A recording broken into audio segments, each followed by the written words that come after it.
오늘은 사순절 37번째 날입니다. 또 이제 고난 주간입니다. 오늘 고난 주간 사경의 둘째 날입니다. 우리 성도님들 고난 주간 사경에 사모하시고 고난 주간 사경회를 통해서 또 우리의 신앙이 또 온전해지고 바르게 세워지는 그런 은혜가 있기를 바랍니다. 주변에 또 함께 동참하자 말씀해 주시고요. 또 실시간으로 영상으로 함께 예배 참여할 수 있습니다. 참여가 어려우신 분들은 꼭 반드시 영상으로도 온라인으로도 참여할 수 있도록 주변에 권면해 주시기 바랍니다. 종교 지도자들은 예수님을 죽이기 위해 총독 빌라도에게 예수님을 끌고 갑니다. 왜 그러냐면 당시 유대 사회에서 사람을 죽이려면 로마 법정에 서야 돼요. 함부로 유대인의 사회에서 판결을 해서 사내들인 공의에 의해서 사형 선고를 할 수가 없습니다. 사람을 죽이는, 사형하는 그거는 반드시 로마 법정에 서야 되기 때문에 이제 총독 빌라도가 사형을 언도해야 되는 거죠. 그래서 예수님을 죽일 수 있기 때문에 종교 지도자들이 예수님을 끌고 이제 빌라도에게 나간 것입니다. 종교 지도자들은 예수님께서 죄를 지었다 이렇게 하면서 이제 총독에게 고발을 하는데, 사실은 예수님이 죄를 지어서 예수님을 고발한 것은 아니죠. 그들도 알고 있습니다. 예수님에게 죄가 없다는 걸 알고 있어요. 그들이 예수님을 죽이려고 하는 이유는 자신들의 입지가 약해지기 때문이죠.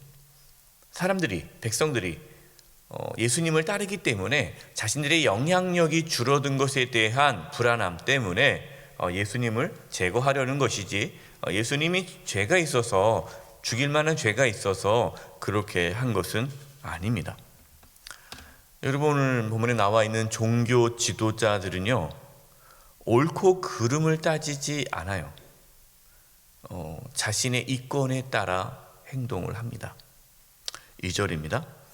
고발하여 이르되 우리가 이 사람을 보매 우리 백성을 미혹하고 가이사에게 세금을 바치는 것을 금하며 자칭 왕 그리스도라 하더이다 하니. 종교 지도자들이 고발했던 내용이 세 가지가 나오는데요. 정말 이들의 말대로 예수님께서 백성을 미혹했습니까? 미혹한 적이 없어요. 예수님께서 세금 바치는 걸 금했습니까? 아니죠. 오히려 가이사에게로, 하나님께로 세금을 예수님도 바치셨어요. 그러면 자칭 왕이라고 예수님 하셨습니까? 아니죠. 사람들이 예수님을 왕으로 막 추대하려고 했을 때 예수님은 그 자리를 피하셨던 분이십니다. 그러니까 종교 지도자들은 자신들의 이권을 위해 거짓으로 예수님을 모함한 것입니다. 혹시 우리의 모습 중에 오늘 말씀에 나오는 이 종교 지도자와 같은 모습은 없습니까? 자신에게 이익이 되는 것이 마치 옳은 것처럼 말하고 주장하진 않습니까? 겉으로는 명분을 세워요. 겉으로는 정의를 얘기하고 공의를 말을 합니다. 그러나 속으로는 자신에게 유리한 쪽으로, 자신이 원하는 쪽으로 이끌어 가고는 있지 않습니까? 요즘 공직자들의 부동산 투기로 인하여서 국민들의 분노가 있습니다. 사실 우리나라 전반에 이러한 부정과 비리가 가득하지 않습니까? 심지어 깨끗해야 하는 종교계에서도 이러한 부정과 비리가 얼마나 많은지 몰라요. 여러분, 교회 안에서도 자신의 이권을 위해 교회 일을 결정하는 일들이 적지 않습니다. 우리는 정직하게 우리 자신을 돌아보아야 합니다. 그럴싸한 명분을 내세우면서 자신의 이익을 얻으려고 한다면 그 사람은 예수님을 고발한 종교 지도자와 다를 것이 없습니다.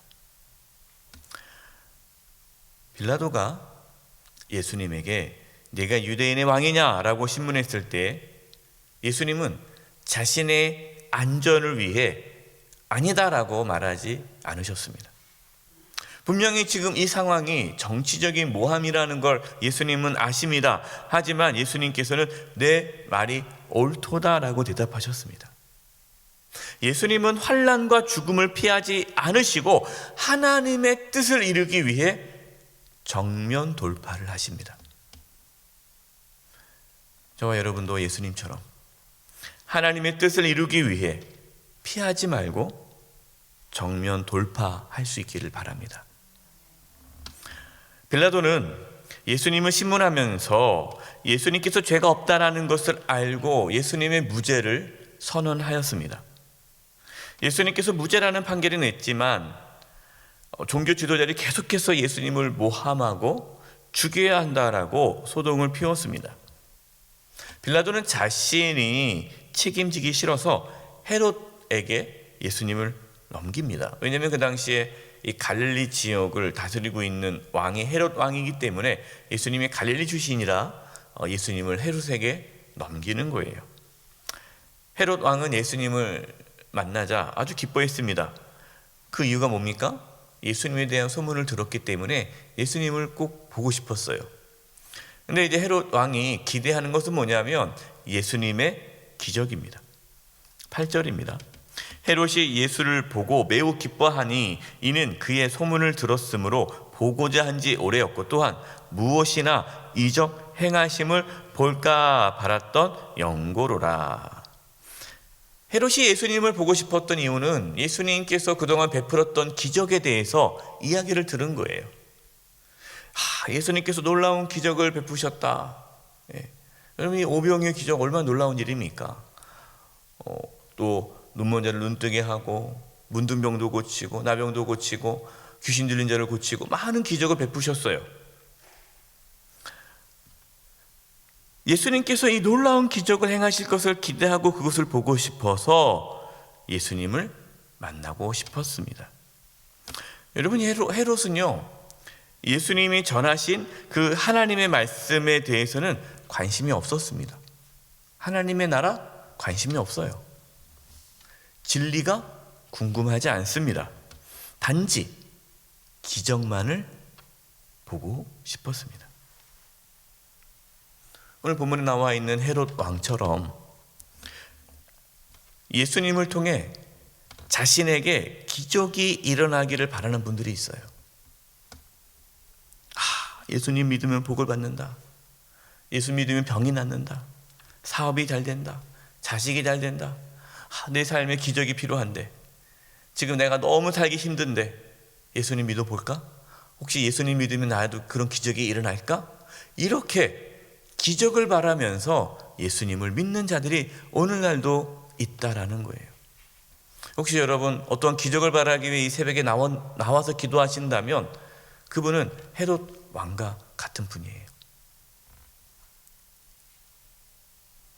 기적을 바라면서 예수님을 믿는다면 우리는 참으로 예수님을 만날 수가 없습니다.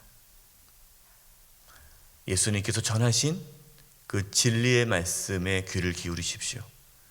기적이 아니라 예수님을 바라보십시오. 기적이 아니라 주님의 말씀을 사모하십시오. 빌라도와 헤롯은 지도자들입니다. 그들은 옳고 그름을 판단해 주고 정의와 공의를 세워가야 할 책임이 있는 자들입니다. 그러나 그들은 지도자로서의 역할을 제대로 하지 않았습니다. 그들은 예수님의 죄가 없다는 것을 알았지만 유대 종교 지도자들의 요구를 들어주었습니다. 그들의 관심은 자신들의 권력을 유지하는 것이었습니다. 빌라도와 헤롯이 원래는 사이가 좋지 않습니다. 원수로 지냈는데요. 그러나 예수님을 죽이는 데 있어서는 이들은 친구가 되었습니다. 여러분, 그때나 지금이나 정치인들과 공직자들의 모습은 변한 것이 없는 것 같습니다. 말로는 국민을 위해서 일한다고 하지만 실제로는 자신들을 위해서 일을 합니다. 요즘 들어 더욱 마음이 아픕니다. 여러분, 우리는 다른 사람을 판단하지 말고 우리만이라도 정직하게 살았으면 좋겠습니다. 예수님은 자신들의 이권을 위해 거짓과 악을 행하는 유대 종교 지도자들과 빌라도 총독과 헤롯 왕 사이에서도 흔들리지 않고 하나님의 뜻을 이루어 가고 계십니다. 여러분, 우리는 죄악이 가득한 세상 속에 살고 있습니다. 여러분, 세상은 똑같아요. 변하지 않습니다. 예수님 때나 지금이나 똑같아요. 여러분, 이렇게 죄악이 가득한 세상 속에 우리는 흔들리지 말고 끝까지 예수님처럼 믿음의 길을 걸어갈 수 있기를 간절히 축원드립니다. 기도하겠습니다. 하나님 아버지, 저희들에게 믿음을 부어주셔서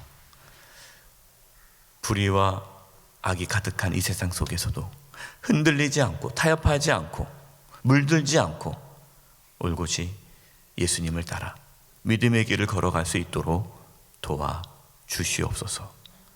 예수님의 이름으로 기도드립니다. 아멘.